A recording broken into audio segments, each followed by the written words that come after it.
Hey everyone, welcome to another Jeff the IT Guy video. Today we're going to be setting up a Raspberry Pi 4. The Cana kit that we unboxed, we're going to be setting it up as a web server. And so this is one of the videos I'm going to be doing related to this.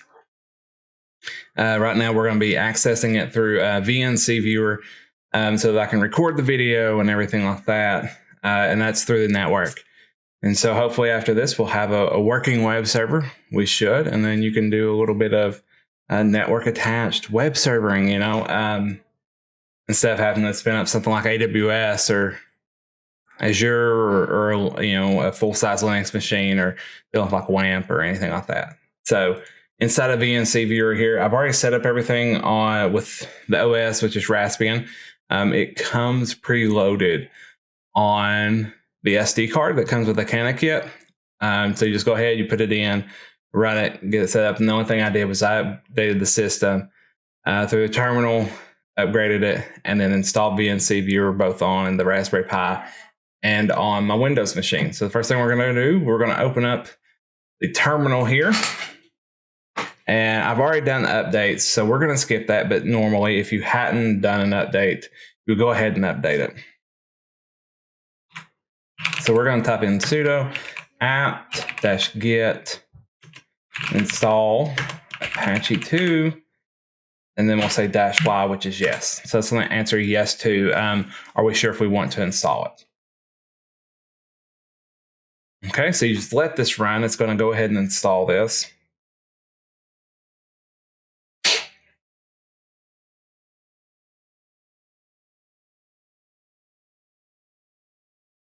Okay, so we've done that. So now it's time to install our PHP. So it's going to be sudo. And you're going to do apt-get install PHP. We're going to type in lib apache 2-mod-php-y. There's a space. And this is so that we can get this library, the lib apache 2 library. Go ahead and we'll hit enter on that. We'll make the screen bigger.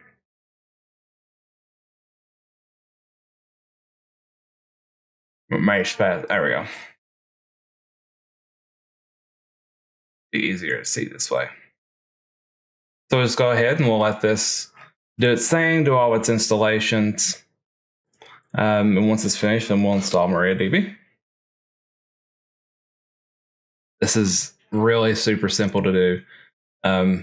So if you go out and you get you a Cana kit, you can have this up and running in like an hour probably, because the updates and upgrades take a little bit of time getting it set up. You could expect about an hour out of your day, but then you would have a working web server so that you can learn how to do web development. And you can of course use PHP. You could use Java if you wanted to, Python, Node, all that stuff. You can do whatever you wanted to.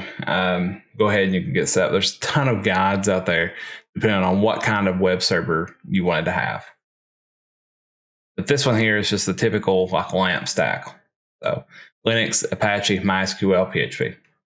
Next, we're going to install MariaDB. Let me make the screen just a little bit bigger though. So it's a little bit easier for everyone to see.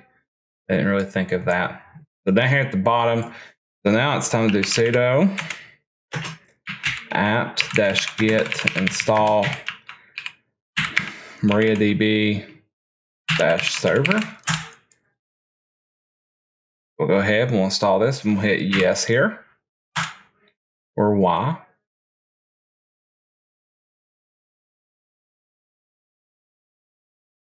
And it'll go ahead and install.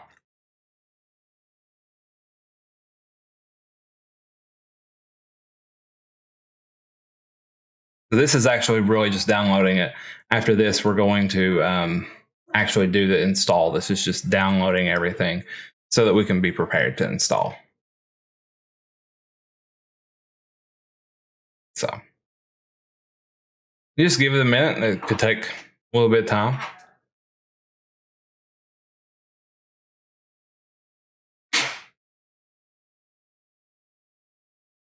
Okay, now that we've installed or downloaded and uninstalled the package. Now it is time to install it. And so this is going to be sudo mysql _secure _installation. And this is going to allow us to set our password and everything. So there's not a current password, so we'll just hit enter. Do we want to set a password? Yes, we do. We'll go ahead and we'll set a password. Do we want, yep. Disallow root login remotely. You could say yes or no. Yes, of course, is going to be the most safe option. So since this isn't going to be available to the web, I'm just going to say yes. We'll get rid of the test database. Okay, we're going to reload the privilege tables, and there we go. Our database is now set up.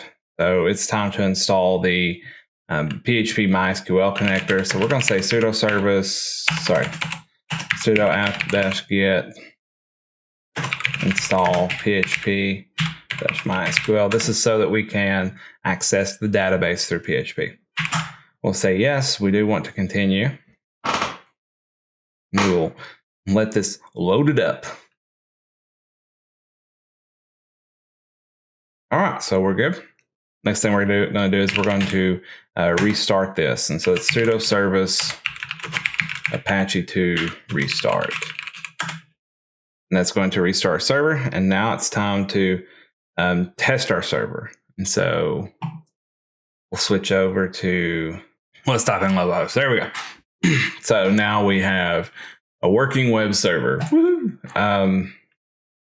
Let's go ahead and we're going to change our server hostname though. And we're going to do that by tapping in sudo raspi config. But before we do that, let's see if it will allow me to see it from another computer. So I'm just going to say raspberry pi.local, and this should find it. Yeah.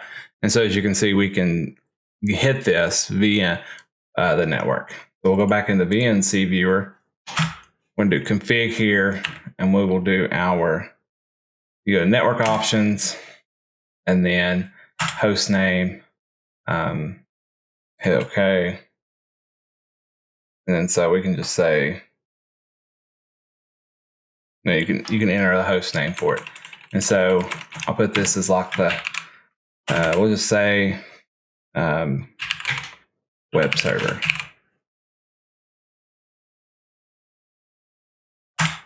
We'll hit enter. We'll go down to finish.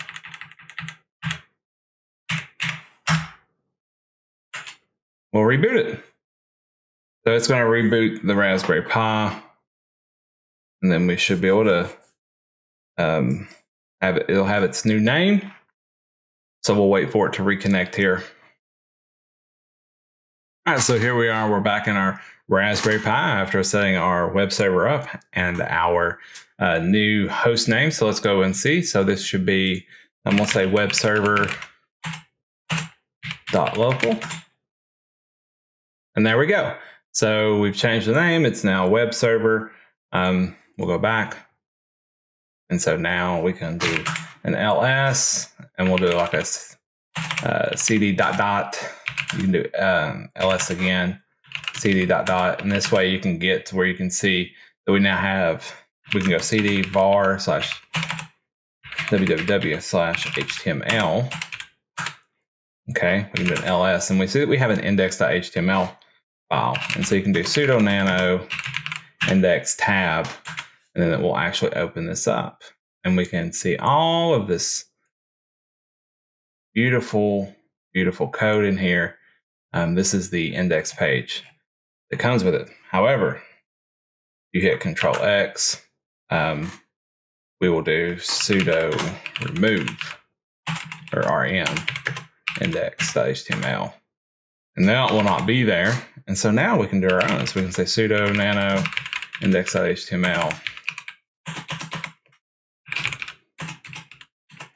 And we will have a blank slate from which we can start with our HTML code.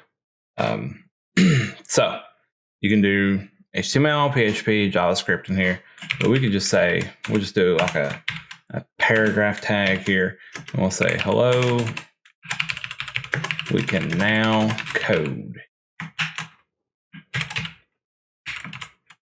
We'll close that up, hit Control X, hit yes, save it. And now if we go to look at our web page on our web server, we will see our, it's Chromium's being dumb. I'll switch over here. Now if we reload this using F5, we see hello, we can now code. And so now we have a working network web server on our network that we can go to and we can start developing. And so this is going to set it up so that we can start doing some development. I hope you all have enjoyed the video, that this has helped you set up your Raspberry Pi web server. Stay tuned for more videos. We're going to do some web development. We're going to do some Python development. I'm going to do like a web scraper. We're going to scrape Indeed. That'll be pretty cool. And we can actually take that data and we will use it. We'll put it into a database, okay? And then we'll pull it out using PHP. And so we can do some cool things with it. We'll also look at maybe playing Minecraft on the Raspberry Pi, seeing how that works, as well as maybe some network attached storage. There's a lot of different things that we can do with the Raspberry Pi. I hope you all have enjoyed this video. If you liked it, listen, give it a thumbs up. It really helps. Leave a comment. Tell me what you would like to see that we do with the Raspberry Pi. And then also subscribe if you haven't already. Thank you and have a great day.